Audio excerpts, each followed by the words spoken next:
Aqui é o Adilson do canal Cruzeiraço Maior de Minas. Dá o like, inscreva no canal, deixe seus comentários. Nós vamos falar aqui do nosso time Nação Azul. Eu vou deixar aí uns trechos da entrevista do Alexandre Matos, no dono da bola, falando com a Renata Fã, com o Epo de Maranhão, falando sobre o Renato no Cruzeiro, que ele nunca fez contato com o Renato, nem com o Cuca e nem com o outro, que o Seabra é o treinador do Cruzeiro, e falando também sobre o Cássio também, como é que ele fez para trazer o Cássio para o Cruzeiro aí, essa liderança que é o Cássio no time do Cruzeiro aí. Aí presta bem atenção aí nesse trecho aí dele falando sobre o Renato ganhou no Cruzeiro e o Seabra, que o Renato nunca ele fez contato nem com o Renato, nem com o Cuca, nem com treinador nenhum. Presta bem atenção nessa entrevista do Alexandre Matos falando sobre isso e falando sobre o Cássio. E vou deixar aí também o Samuel com as notícias do Cruzeiro nessa quarta-feira. Então, gente, presta bem atenção aí, curte o vídeo. Vamos assistir o vídeo aí para vocês verem a entrevista do Alexandre Matos.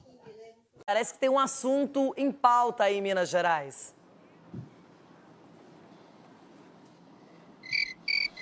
Tem, Renata, que na verdade esse assunto nasceu exatamente de um vídeo, né, do nosso colega Chico Garcia, que dispensa comentários, né, sobre a postura ética e profissional. E o Chico nos trouxe ontem uma informação de que para 2025 o Cruzeiro analisa a possibilidade do nome do Renato Portaluppi. Inclusive que o Renato já teria recebido um contato, uma conversa para a próxima temporada. Diferentemente de outras SAFs, o Seabra ele vem numa situação de que não foi escolhido pela administração atual, né? Então eu queria saber o que tem de verdade nisso, Alexandre, porque foi uma informação do Chico. Chico é uma figura muito séria e você conhece bem. Se houve algum contato com o Renato Portaluppi para que ele dirigisse o Cruzeiro a partir de 2025, Renato, já admitiu lá no Sul que teve 2 contatos de 2 grandes clubes, que seriam Corinthians e Cruzeiro. Eu gostaria que você esclarecesse essa situação, por gentileza. O Everton, há 10, 15 dias atrás, eu estava respondendo a mesma coisa sobre o Cuca. Semana passada começou muito forte o Diniz. Agora o Renato. Até pela seriedade e pela transparência que eu tenho com todos vocês, né? Eu cito sempre nas minhas palestras, cursos, o jornalista ele não é inimigo. A gente tem que fazer o contraponto com a educação, respeito, entendendo o que ele tem que fazer. Mas eu liguei para o Chico, inclusive, falei, Chico, essa informação não é verdadeira, amigo. O Cruzeiro, que vai acontecer no futuro, no futebol a gente já viu tanta coisa, né? Imagina o Cruzeiro aí brigando pelo título brasileiro, o Cruzeiro classificando para a Libertadores, o Cruzeiro ganhando uma Copa Sul-Americana e nós pensando em trocar treinador, não tem nem sentido uma situação dessa. É claro que o Renato é um excepcional pessoa e treinador, conheço o Renato, tenho um sonho de trabalhar com ele, né? Já disse isso a ele em outras oportunidades, não nesse momento, não teve nenhum contato com o seu procurador, com ninguém ligado ao Renato. Enfim, a gente vai esperar para ver como é que vai ser esse restante. A gente está muito satisfeito com aquilo que a gente vê do Seabra, não só pelos resultados, mas a nossa avaliação ela tem que ser interna do dia a dia, de como ele enxerga o jogo, da postura que ele tem com o elenco. E a gente está satisfeito com isso. E a gente espera que ele tenha vida longa aqui. A gente sabe que no futebol, principalmente treinador, hoje até diretor, CEO, enfim, depende muito de resultado. Mas a gente espera que ele tenha vida longa aqui. O Cruzeiro não fez contato com o Cuca, com o Diniz, com o Renato, com absolutamente ninguém, mesmo nesses momentos aqui que a gente ficou 4, 5 jogos sem ganhar, e é natural de todas as equipes, todo mundo passa por uma oscilação. O Cruzeiro passou por essa oscilação, tomara que tenha acabado aí com essa vitória de domingo. Aliás, já era para a gente ter ganho do Internacional, com todo respeito, né? Tivemos muitas oportunidades, a bola não quis entrar. Enfim, então acho que nós estamos muito tranquilos nessa questão de comissão técnica. Agora, se em algum momento tiver que agir, não só na questão da comissão técnica, com atletas, como o Cruzeiro tirou quase 20 jogadores agora e contratou outros, na sua montagem de equipe de trabalho de profissionais, o Cruzeiro reformulou, alguns saíram, outros chegaram. Na sua diretoria administrativa, o Cruzeiro reformulou, muitas pessoas saíram, outras vieram. O Cruzeiro vai atuar como tem que ser, pensando sempre em prol da instituição. Matos, agora o assunto do futebol brasileiro. Matos, como é que você conduziu a contratação do Cássio, não é? Cássio sai do Corinthians, chega no Cruzeiro. O que foi decisivo? Qual foi o argumento que você utilizou para convencer o Cássio de que esse projeto, que não é só para esse ano, mas para o futuro também do Cruzeiro, era o melhor para a carreira dele? Você sabe, Renato, assim, na transparência que eu sempre falo, principalmente quando a gente fala de contratação, né? É sempre o torcedor tem sempre essa curiosidade, né?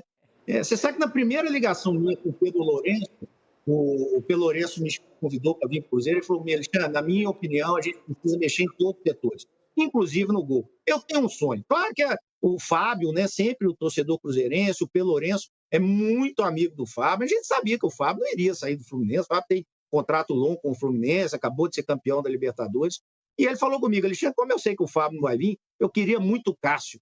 Dá para tentar alguma coisa? Eu falei: porra, Pedrinho, como é que nós vamos tirar o Cássio do Corinthians? Né? Assim, ele talvez um dos ídolos, se não for o maior ídolo da história do clube, mas vamos tentar, né? Liguei para o empresário dele, o Carlos Leite.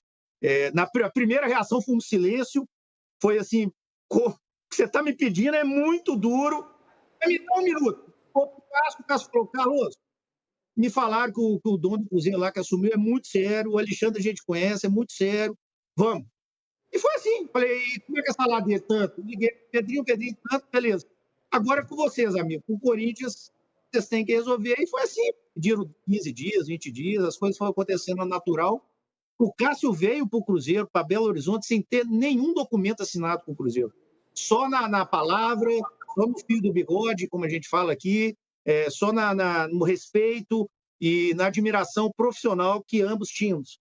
E isso aconteceu, chegou em Belo Horizonte sem nada assinado, chegou em Belo Horizonte, fez os exames, assinou o contrato, está muito feliz, já criou uma identificação com o torcedor do Cruzeiro, está nos ajudando muito. O Cruzeiro é um time jovem ainda buscando elevar o nível, que é o que a gente quer, e o Cássio está sendo fundamental aqui. Tenho certeza que ele vai encerrar a carreira no Cruzeiro e como ídolo.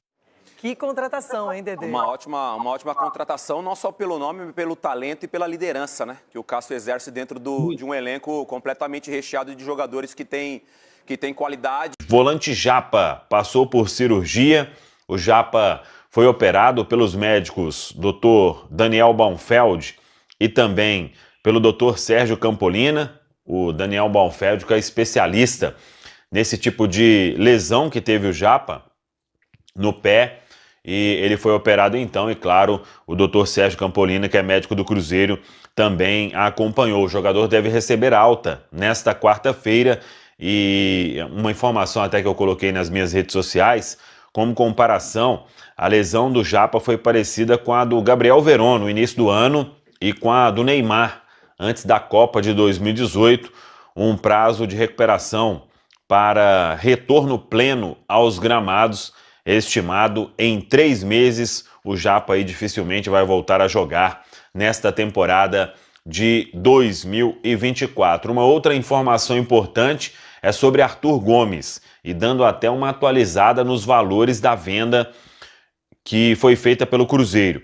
O Arthur Gomes já está a caminho da Rússia, vai jogar no Dinamo Moscou da Rússia, e o Cruzeiro recebe 6 milhões de euros, o valor fixo, e a possibilidade de mais 1 milhão de bônus, 1 milhão de euros, por 100% dos direitos econômicos do jogador. Lembrando que o Cruzeiro pagou 3 milhões de euros para ficar com o Arthur Gomes, e agora ele sendo negociado de forma definitiva para o Dinamo Moscou da Rússia. Para a gente fechar, o Cruzeiro já sabe que vai enfrentar o Fortaleza no dia 12 de setembro, na outra semana, às 4h30 da tarde, no Independência, valendo vaga na final do Campeonato Brasileiro Sub-20. É jogo único, mando do Cruzeiro, que teve melhor campanha.